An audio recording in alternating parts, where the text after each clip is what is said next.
자, 오늘은 마지막 시간. 지금 요한계시록을 우리가 열심히 읽고 있는데 너무 좋으시죠? 계시록을 읽고 있으니까. 예. 참 이제 제가 수요일에 올라와서 여러분들의 반응을 기대하면 안 되는데 저도 고집이 있어가지고 너무 기쁘시죠? 예, 아유 거짓말도 잘하시네요. 예. 자, 그래서 오늘 이 마지막 시간을 요한계시록이 우리에게 주어진 이유가 무엇인가에 대해서 한번 살펴보고 올 한 해 이 마지막 우리 리딩 저스를 계시록으로 마무리를 한번 하면 좋을 것 같습니다. 요한계시록이 어렵다라는 얘기들을 참 많이 들어요. 그래서 제가 이 성경이 어렵다라는 성도님들의 피드백을 들으면 목회자로서 이 참지 못하는 무언가가 이렇게 올라옵니다. 예, 이 말씀이 어려우면 안 되는데, 그리고 한때 사교육에 몸담았던 사람으로서 이제 연말 되면 우리 보통 학창 시절 되돌려 보시면 이제 기말고사 치르시죠. 예, 기말고사 치르기 전에 뭐 합니까? 기출 문제. 예, 여기 우리 청년들 기말고사 치고 온 분들한테 조금 죄송하긴 한데, 그래서 우리 계시록이 어려운 분들을 위해서 기출 문제 5문제를 오늘 준비를 해봤습니다. 그래서 이 문제 5개를 푸시면 계시록이 조금 더 이해가 되고 좀 더 와닿아서 이렇게 마지막 우리 계시록 말씀을 통독을 할 수 있지 않을까. 자, 그래서 첫 번째 문제. 요한계시록은 예수를 믿어 핍박받는 당시 성도들을 위해 쓴 서신이다. 그렇다면 하나님께서 이 서신을 허락하신 이유는 무엇일까? 1번, 편지를 돌려보며 두려움에 사로잡히도록. 2번, 앞으로 일어날 이단들이 활용하도록. 요거를. 3번, 지금 겪는 고난의 이유와 그 끝을 알고 소망을 갖도록. 4번, 환상을 본 동영상을, 이제 요한이 영상을 봤잖아요. 내가 동영상 본 것을 다른 사람한테 자랑하려고. 자, 정답은? 이렇게 잘하시면서 정답은 3번. 요한계시록이 어렵습니까? 자, 빨리 이제 분위기를 파악하셔야 돼요. 저 오늘 이걸로 계속 할 거거든요. 자, 정답은 3번. 요한계시록을 사도 요한에게 하나님이 주신 이유는 그때 당시의 성도들이나 지금 예수를 믿고 있는 우리들이나 앞으로 이 세상이 끝날까지 예수를 믿어 천국을 바라보는 모든 성도들이 지금 죄인으로서 어쩔 수 없이 내가 겪는 고난의 이유와, 그런데 그것이 끝이 아니라 진짜 이 세상의 끝을 알고 지금 각자의 있는 그 삶에서 소망을 가지게 하려고 하나님이 계시록을 허락하셨습니다. 두 번째 문제. 자, 그렇다면 이 계시록을 하나님께로부터 우리가 받은 우리가 성도들이 미래를 두려워하며 살아야 될지 소망을 가지며 살아야 될지 이제 알아야 될 거 아니에요. 자, 그래서 다음 문제. 다음 중 누가 미래를 두려워해야 하는지 고르시오. 네. 되게 지금 집중하시는 거 맞죠? 제가 올해 수요예배 준비할 때마다 되게 고민을 많이 하거든요. 그래서 되게 다양하게 해보는데 지금도 상당히 지금 마음으로는 쿵닥쿵닥합니다. 이게 오늘 내가 이게 정말 잘하는 일이 맞는가? 첫 번째, 잘 먹고 잘 살고 마음 먹은 대로 다 이루어지는데 그 다음이 불확실한 자. 두 번째, 창조와 타락, 구원과 심판을 믿는데 사는 것이 만만치 않은 자. 누가 미래를 두려워해야 하는 사람일까요? 정답은? 자, 문제를 잘 보셔야 됩니다. 두려워해야 하는 사람을 물어보는 겁니다. 예, 죄송합니다. 예, 과거의 학창 시절의 안 좋은 기억들을 떠올리게 해서 정답은? 1번. 지금 내가 잘 먹고 잘 살고 마음 먹은 대로 이루어지지만 그 다음이 불확실한 사람이 미래를 두려워하는 게 맞아요. 그런데 지금 내가 사는 것이 만만치 않을지라도 하나님의 말씀에 기록된 창조와 인간의 타락과 그러나 예수 그리스도를 통한 구원과 심판을 믿는 사람은 미래가 두렵지 않습니다. 아멘이십니까? 지금 내가 살아가는 이 삶의 현실이 녹록지 않고 만만하지 않을지라도. 할렐루야. 3번. 문제에 앞서 잠깐의 쪽집게 강의. 이번 그 리딩 지저스 그 개관 영상에서 계시록에 대한 정리를 되게 잘 하셨더라고요. 거기서 팁을 얻어서 한 가지를 알려드리고 다음 문제를 한번 풀어보도록 하겠습니다. 우리가 하나님의 삼위일체를 믿습니다. 온 세상을 창조하시고 우리의 범죄에도 불구하고 곧장 구원의 계획을 세우신 성부 하나님, 우리를 구원하고자 하시는 우리 아버지 하나님이 계시고 그 구원의 완성을 이루신 성육신, 실제 사람의 몸을 입고 태어나신 죄가 없으신 하나님이신 성자 예수님이 십자가와 부활로 그 구원을 완성하셨습니다. 그리고 하나님의 구원의 계획과 예수님의 이 구원의 완성으로 우리를 이끌어 가시는 하나님의 능력을 우리가 성령 하나님, 한 분이시지만 다른 세 위격을 가지고 있는 하나님으로 우리가 믿고 있습니다. 믿으시죠? 그런데 계시록 안에 왜 그렇게 애매하고 두렵게 하고 뭔가 이렇게 요상하고 좀 우리로 하여금 혼란스럽게 하는 수많은 어떤 그런 장면들이 등장하는가? 그 이유는 사단, 거짓, 악, 마귀는 마치 자기가 하나님인 것처럼 모방을 해서 믿는 성도들이 믿음을 갖지 못하게 하고 믿음을 지키는 것을 방해하기 위해서 마치 자기가 성부 하나님인 것처럼 뭔가 너네가 알지 못하는 큰 계획을 내가 가지고 있어. 그리고 나를 믿으면 너네는 다 잘 돼. 그리고 내 안에 능력이 있다고. 이렇게 모방함으로 그 모습들이 계시록 안에 적나라하게 드러나 있습니다. 그래서 계시록 안에 용이라고 표현되어 있는 계시록 12장 9절을 보면 뱀, 사탄, 마귀라고도 하는 자를 천하를 꾀하는 자, 이 용이 마치 자기가 성부 하나님인 것처럼 뭔가 본인에게 계획이 있고 그것을 이루어 가고 있는 그렇게 모방을 하고 있고요.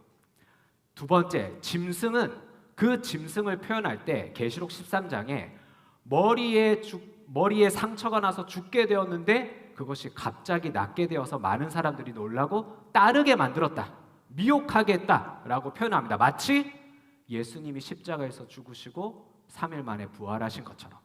그리고 거짓 선지자들이 이 사람들을 미혹하게 하고 속이고 꿰는데 그것을 귀신의 영이라고 표현을 하면서 다가올 전쟁을 위해서 하나님을 대적하는 이 세상의 권세들, 왕들을 모으는 역할을 하는, 마치 자기들에게 구원이 있고 능력이 있는 것처럼 영향력을 행사하는 것들을 거짓 선지자라고 표현하고 있습니다. 이 관점에서 계시록을 보면 왜 용이 나타났다가 그 용이 짐승에게 자기 권세를 줬다가 왜 거짓 선지자들이 활동을 하는데 수많은 왕들과 음녀라고 표현하는 자들과 이런 사람들이 그들에게 유혹되고 따르고 난리가 나는지가 보다 쉽게 이해가 됩니다. 이것을 기억하시고 다음 문제. 계시록에는 삼위 하나님을 모방하고 흉내내는 세력이 등장한다. 관계 있는 것끼리 서로 연결하시오. 이런 문제 많이 해보셨죠? 저 고민 많이 했습니다. 자, 첫 번째, 성부 하나님을 모방하는 것은 어떻게 이렇게 잘하세요? 계시록을 거의 다 마스터하신 것 같은데. 자, 그러면 우리 성자 예수님을 모방한 것을 계시록에서 어떻게 짐승. 그래서 우리 같이 살고 있는 분들에게 이 짐승 같은 이렇게 하시면 안 되겠습니다. 그렇죠? 자, 마지막. 우리를 구원으로 이끄시는 하나님의 능력인 성령 하나님을 모방해서 마치 자기가 능력 있는 것처럼 등장하는 그 세력을 계시록에서 뭐라고 표현하죠? 거짓 선지자. 자, 지금까지 다 맞췄다. 좋습니다. 다음 문제. 자, 5문제 준비했어요. 5문제 풀면 계시록이 밝히 보이실 줄 일단 믿고 가봅시다. 자, 문제 4번. 그러면 우리가 지금 계시록 안에 나타나는 그 등장인물에 대해서 알아봤는데 목적 그리고 두 번째 문제가 뭐였죠? 미래에 두려움을 주는지 소망을 주는지, 그리고 세 번째 등장인물에 대해서 알아봤는데 네 번째 문제. 다음 중에 요한계시록을 가장 잘 이해하고 신앙생활을 하는 사람이 누구인지 고르시오. 1번. 지금 당장 일어나는 일이 가장 중요하고 전부라고 여기는 사람. 2번. 힘들고 어려운 일이 생기면 내 힘과 생각으로 해결하려는 사람. 3번. 수치와 부끄러움이 드러나면 포장하고 왜곡해서 숨기려는 사람. 4번. 일어난 모든 일에 하나님의 뜻을 알고 싶어 교회를 찾는 사람. 정답은? 훌륭하십니다. 정답은 4번. 자, 그런데 지금 여러분 2025년 올 한 해를 돌아보면서 어떻게 신앙생활을 하셨나요? 이것이 여러분들에게 오늘 드리고 싶은 질문 중에 하나입니다. 혹시 우리가 너무나도 명확하게 4번, 올 한 해 일어난 모든 일은 하나님의 뜻에 있었어. 그리고 나는 죄인이라 내 인생에 대해서 알 수 없는 능력이 없기 때문에 그럴 때마다 교회를, 예배를, 말씀을, 예수님을 찾았어. 명확하게 알고 있는데 우리는 지금 당장 일어나는 일이 너무나도 중요해서 그것이 전부라고 여기지 않았나요? 그리고 힘들고 어려운 일이 생기면 말씀과 하나님과 교회와 공동체를 의지하는 것이 아니라 지금까지 내가 알고 있는 것, 내 경험, 내가 잘해낸 것, 그냥 내가 할 수 있는 것으로 그렇게 해결해 오시지는 않았나요? 그리고 나도 죄인이고 너도 죄인이기에 우리가 가정에서든 직장에서든 교회에서든 내 수치와 부끄러움이 얼마든지 드러날 수 있는데 그것을 성부 하나님의 구원의 계획 안에서 내가 믿는 그 성자 예수님을 의지하여 내 안에 일어나는 나를 위해 기도해 주시고 탄식해 주시는 그 성령이 이끌고 가시는 대로 드러나면 드러나는 대로 하나님이 밝히시면 밝히시는 대로 아멘, 아멘 하고 따라가는 것이 아니라 나 그런 사람 아닌데 지금까지 내 체면이 내 자존심이 어떻고 덮고 포장하고 왜곡하고 가리면서 마치 우리가 성부와 성자와 성령 하나님의 온전함 안에 거하는 것 같이 살면서도 용과 짐승과 거짓 선지자들처럼 스스로를 속이고 미혹되고 타협하고 아닌 것처럼 포장하고 왜곡시키고 그렇지 않은 사람으로 주입하려고 하지는 않았습니까? 왜 계시록이 어렵고 두려울까요? 어쩌면 계시록에 있는 말씀이 어렵고 두려운 것이 아니라 그 계시록의 말씀이 악과 죄와 더러운 것의 심판과 그것을 적나라하게 드러내고 그 마지막이 무엇인지를 분명히 보여주고 있기 때문에 그 말씀이 우리를 비춘다면 우리 안에 있는 악과 죄와 더러움과 은밀함도 드러내고 그 끝이 있고 심판을 받아야 되는 것이 마땅한데 어쩌면 그것을 직면할 수 있는 용기와 지혜가 없어서 우리가 이 말씀이 두렵고 어려운 게 아닐까요? 그래서 하나님께서 계시록 안에 모델을 우리 가운데 제시해 주셨어요. 그것이 바로 계시록 앞에 나와 있는 7교회입니다. 그래서 마지막 5번째 문제. 여러분, 시험을 치려면 변별력이 필요해요. 지금까지 다 맞추셨죠? 그죠? 아까 2번 문제에서 문제 잘못 읽어서 틀리신 분들 몇 분 빼고, 그죠? 다 맞추셨죠? 자, 그런데 어쨌든 변별력을 가려야 될 거 아닙니까? 그래서 리딩 지저스의 앞부분을 정말 잘 하셨는지, 자, 이 문제로 아마 조금 갈릴 것 같습니다. 아래 표에서 칭찬과 책망으로 설명된 소아시아의 7교회를 쓰시오. 주관식입니다. 배점이 높은, 이거 다 맞추신 분들은 뭐 나가시면서 선물을 2개 드리진 않겠지만 2개 받는 기분으로. 자, 첫 번째, 칭찬은 너의 행위, 수고, 인내를 내가 알고 너희가 악한 자를 용납하지 않았고 견디고 게으르지 않았다. 그런데 너희가 처음 사랑을 잃어버렸다. 어떤 교회일까요? 어떤 교회죠?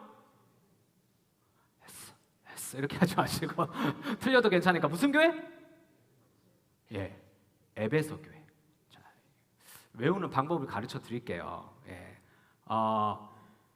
이제 저는 이제 경상도 사람이니까 어떤 교회에 이제 열심히 일을 하고 있는데 조그만 아이가 자꾸 이렇게 방해가 되는 거예요. 그래서 한 분이 참다 못해서 애 뺏어! 그 애 뺏어! 이래서 자, 어머 너무 사랑 없다. 수고 왜 내가 부끄럽지? 견디고 게으르지 않는데 너무 사랑이 없다. 애 뺏어! 너무했다. 에베소 교회. 예. 자, 2번째, 예, 환난 가운데 있지만 너희가 영적으로 너무 부요하다. 그리고 책망을 받지 않았어요. 어떤 교회일까요? 네, 역시 우리 권사님 잘 아시네. 자, 이거 어떻게 외우죠? 어머, 책망을 안 받고 힘든 가운데 있는데 영적으로 부요하대. 어머나? 서머나 교회. 지금 저 비웃고 계시죠? 근데 분명히 오늘 자기 전에 생각나실걸요? 그리고 이불 안에서 이렇게 피식피식 하실 거예요. 네. 어머나 이렇게. 자, 그리고 다음 7개를 해야 되는데, 자, 그리스도의 이름을 굳게 잡았다고 하는데 발람과 니골라당의 교훈을 따랐다고 해요. 돈과 명예를 따라갔다. 이렇게 책망을 받은 교회. 어떤 교회일까요? 네, 우리 아시는 분들이 있네요. 이 발람의 비읍을 따서 버가모 교회. 예. 그리스도의 이름을 굳게 잡았지만 성공과 재물의 교훈도 따라갔던 버가모 교회. 자, 4번째, 사랑과 믿음과 섬김과 인내로 처음보다 너희가 많은 행위가 있었다고 칭찬을 받았지만 이세벨의 교훈을 따랐다고 책망을 받은 교회? 어떤 교회? 점점 목소리가 줄어드시네. 큰일 났네. 예. 힌트를 드리겠습니다. 많은 행위가 있는데 이렇게 반대적으로 이세벨, 자꾸 이 세상에서의 잘 나가고 자기 그 자존심을 강한 사람을 우리가 뭐라고 하죠? 내비두라. 두아디라 교회. 두라, 내비두라, 두아디라. 자, 그다음 비웃지 마세요. 생각날 거라니까. 나중에 저한테 감사하다고 문자 보내시고. 자, 그다음은 순결하고 충성된 자가 남아 있다고 칭찬을 받았는데 너희가 살았다는 이름의 뜻이지만 실상은 죽은 자다라고, 너희 안에 생명을 잃어버렸다라고 책망받은 교회가 있어요. 어떤 교회일까요? 맞습니다. 죽을 사대교회. 이건 별로 재미가 없었나 보네. 자, 다음 6번째 교회. 적은 능력을 가지고도 예수를 부인하지 않았다라는 칭찬을 받고 이 교회도 책망을 받지 않았어요. 어떤 교회일까요? 빌라델피아 교회. 자, 이거는 그 별, 그 반짝반짝 빛나는 별. 예, 그래서 주는 저 산 밑에 백화 빛나는 새벽별. 예, 필라델피아가 이렇게 별로 상징이 되잖아요, 그죠? 그래서 주는 저 산 밑에 백화 네. 내가 뭐 준비했는데 넘어가겠습니다. 오, 됐어.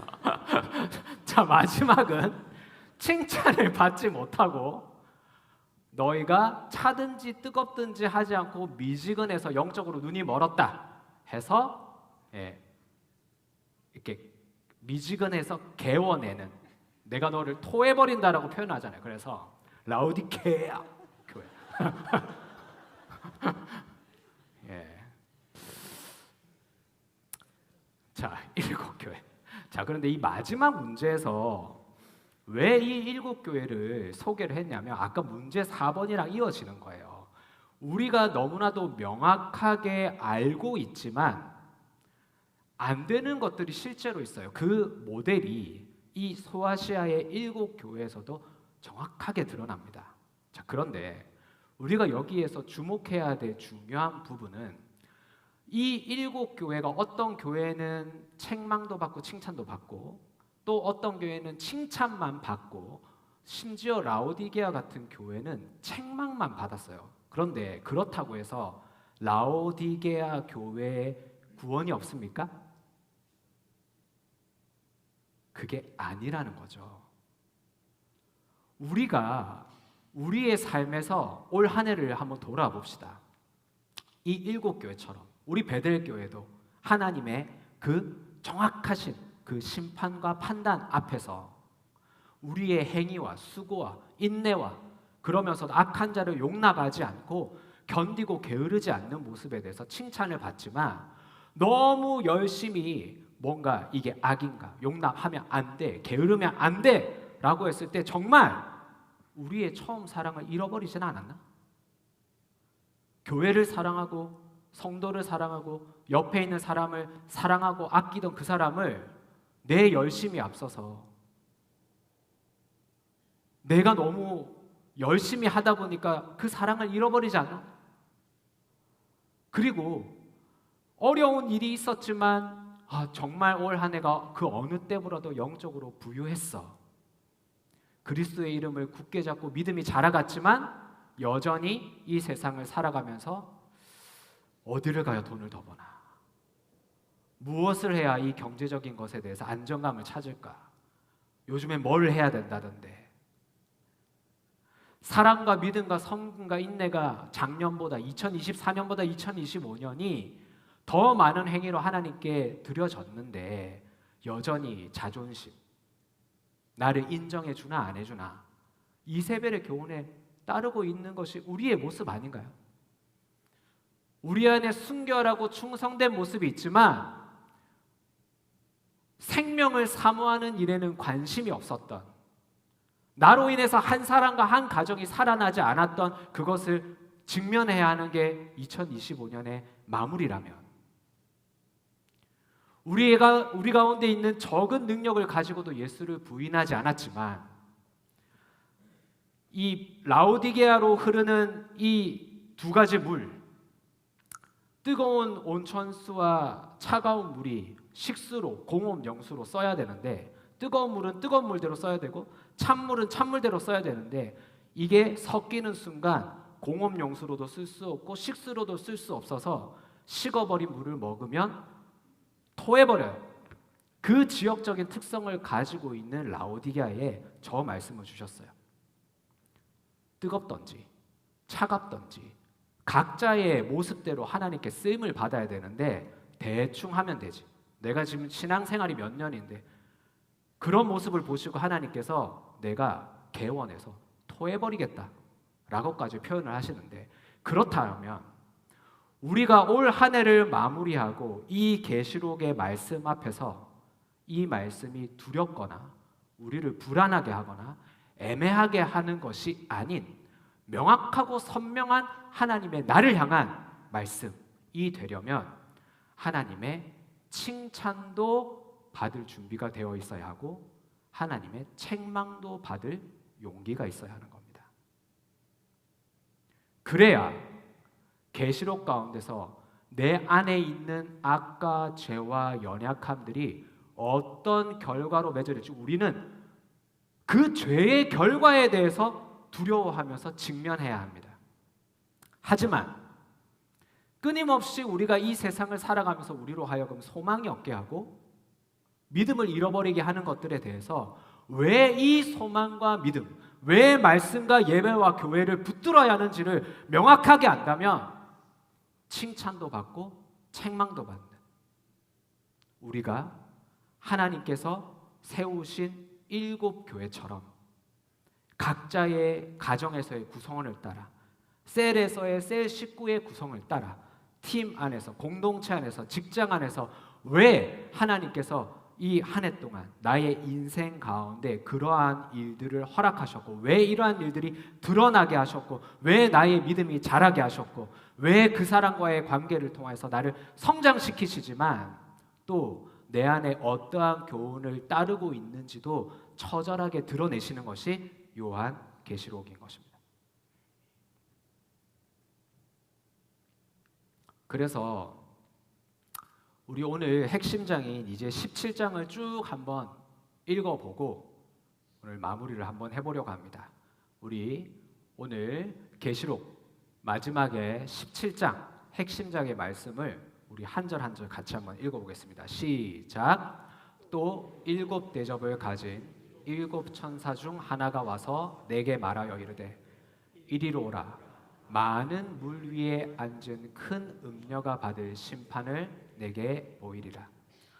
땅의 임금들도 그와 더불어 음행하였고 땅에 사는 자들도 그 음행의 포도주에 취하였다 하고 곧 성령으로 나를 데리고 광야로 가니라. 내가 보니 여자가 붉은 빛 짐승을 탔는데 그 짐승의 몸에 하나님을 이름들이 가득하고 7 머리와 10 뿔이 있으며 그 여자는 자줏빛과 붉은빛 옷을 입고 금과 보석과 진주로 꾸미고 손에 금잔을 가졌는데 가증한 물건과 음행의 더러운 것들이 가득하더라. 자, 7 천사 중 하나가 와서 음녀가 받을 심판을 보여주겠다, 밝히 보여주겠다고 하십니다. 그런데 땅의 임금들이 음행하고 땅에 사는 자들도 그 음행의 포도주에 취하였는데 성령이 광야로 데리고 가시니 이 여자가 붉은빛 짐승을 탔는데 이 짐승이 뭐라고요? 예수 그리스도를 모방하는 것이라고 했죠. 자, 그러면 진짜 구세주가 있는데 그 구세주를 모방하는 그 짐승을 탄 여자가 그 짐승에 있는 하나님을 모독하는 이름들과 머리와 막 뿔이 있고 이런데 그 여자가 자줏빛 붉은 옷을 마치 홍포를 입은 예수님처럼 따라하는 거죠. 그리고 가짜기 때문에 어떻게 하겠습니까? 진짜처럼 화려하게 꾸미고 속이고 치장하고 그렇게 가득한 어떤 아닌 것 같은 모습으로 이렇게 등장을 하고 있어요. 자, 이것이 우리로 하여금 우리의 삶에서도 하나님을 하나님으로 봐야 되는데 그렇지 않은 것들이 이 세상에서 가득 차고 아닌 것이 진짜처럼 보이기 위해서 우리를 미혹하려는 모습이 딱 이렇게 등장하겠죠. 다음 5절부터 같이 읽겠습니다. 시작. 그의 이마에 이름이 기록되었으니 비밀이라 큰 바벨론이라 땅의 음녀들과 가증한 것들의 엄이라 하였더라. 또 내가 보매 이 여자가 성도들의 피와 예수의 증인들의 피에 취한지라. 내가 그 여자를 보고 놀랍게 여기고 크게 놀랍게 여기니 천사가 이르되 왜 놀랍게 여기느냐. 내가 여자와 그가 탄 7 머리와 10 뿔 가진 짐승의 비밀을 내게 이르리라.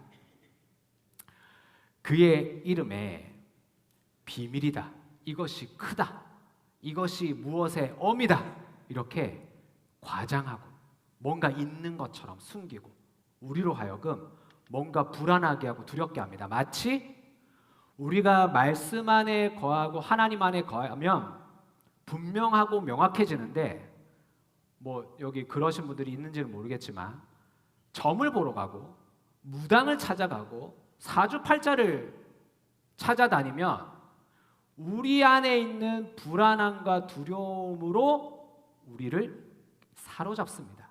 그러면서 그 말대로 하면 잘 될 것처럼, 뭔가 큰 보상이 있는 것처럼, 해를 안 당하는 것처럼, 하지만 그렇게 하지 않으면 큰 일을 당할 것처럼 그렇게 두렵게 만듭니다. 크다! 야, 이거 비밀이 있다. 네, 이게 진짜 여기 안에 뭔가가 있어. 그런데 그 권세를 가진 사람들이 예수님을 믿고 믿음을 지키는 사람들을 압제하고 괴롭히고 그들의 피를 포도주로 마시는 것처럼 막 취해서 거봐, 우리 말대로 하는 게 잘 되잖아 하니까 사도 요한도 그것을 보면서 너무 놀래고 놀래버린 거예요. 그런데 천사가 이렇게 얘기합니다. 왜 놀랍게 여기느냐? 죄와 심판과 사망이 적나라하게 드러나는 것인데 내가 진짜 이 비밀을 너에게 가르쳐 주겠다. 다음 말씀 계속 읽어보겠습니다. 8절 시작. 내가 본 짐승은 전에 있었다가 지금은 없으나 장차 무저갱으로부터 올라와 멸망으로 들어갈 자니 땅에 사는 자들로서 창세 이후로 그 이름이 생명책에 기록되지 못한 자들이 이전에 있었다가 지금은 없으나 장차 나올 짐승을 보고 놀랍게 여기리라. 내가 보던 열뿔은 열 왕이니 아직 나라를 얻지 못하였으나 다만 짐승과 더불어 임금처럼 한동안 권세를 받으리라. 그들이 한 뜻을 가지고 자기의 능력과 권세를 짐승에게 주더라. 아, 생명책에 기록되지 않은 사람들은 저것을 따르게 되어 있구나. 용과 짐승과 거짓 선지자들이 말하는, 그들이 화려하게 보여주고 무섭게 보여주고 뭔가 능력이 있는 것처럼 보여주는 그것들에 소아시아의 7 교회들도 발람과 니골라당의 교훈을 따르고 처음 사랑을 잃어버리고 이세벨의 교훈을 따랐던 것처럼 그것을 따라가는 것이 전부가 되어버린 사람들, 생명책에 기록되지 않는 사람들이 저기에서 돌이키지를 못하는 거구나. 책망을 받되 그 책망 가운데서 회개하지를 못하는 거구나. 그래서 그들이 잠시의 권세를 받고 그것을 따르는 사람들이 한 뜻이 되어서 마치 자기들이 잘한 결산을 하는 것처럼 본인들이 얻은 능력과 권세를 짐승에게 주는 것이 우리를 두렵게 하는 것이 아니라 그렇게 되는 거구나. 생명책에 기록되지 않는 사람들은 자기들만의 무언가를 이루기 위해서 열심히 사는데 생명이 없는 거구나. 그래서 오늘 17장의 핵심절인 14절 우리 다 같이 한번 읽어보겠습니다. 시작. 그들이 어린 양과 더불어 싸우려니와 어린 양은 만주의 주시오 만왕의 왕이심으로 그들을 이기실 터이요 또 그와 함께 있는 자들 곧 부르심을 받고 택하심을 받은 진실한 자들도 이기리로다. 아멘이십니까? 그들이 아무리 세력을 모으고 아무리 믿는 자들을 핍박하는 것 같고 그들이 이기는 것 같아도 아무리 과하지 않습니까? 모든 표현들이 그냥 막 붉은색 옷에 막 보석에 하고 막 이름에는 하나님을 모독하는 말들이 가득하고 뭐 타고 막 짐승 타고 막 날아다니는 것 같고 열왕 열풍의 권세를 가지는 것 같고 득세하는 것 같지만 너무나도 대조적으로 나약하게 보이는 그 어린 양이신 예수 그리스도의 그 이름 앞에서 그 어린 양은 만주의 주시고 만왕의 왕이시기 때문에 너무 심플하게 표현합니다. 과하게 예수님이 뭐를 타고 와서 이렇게 뿔이 달리고 이렇게 표현하지 않습니다. 그냥 심플하게 뭐라고 얘기하십니까? 그들을 이기실 터이요. 그리고 뭐라고 표현합니까? 그와 함께 있는 자들. 부르심을 받고 택하심을 받은 진실한 자들도 이르리로다.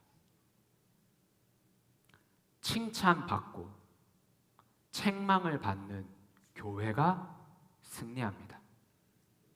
아멘이십니까? 올 한 해 하나님의 칭찬을 감사하고 기쁘게 받으십시오.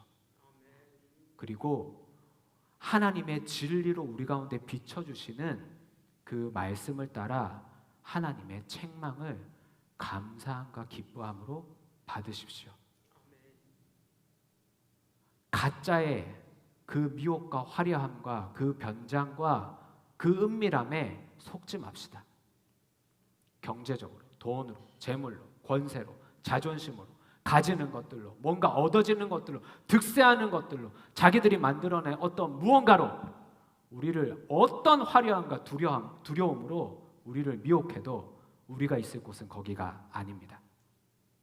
발람과 니골라당과 이세벨의 교훈과 처음 사랑을 잃어버리는 것들과 생명이 없는 일에 몰두하는 그 모든 것들은 책망을 받고 회개해서 돌이켜야 합니다.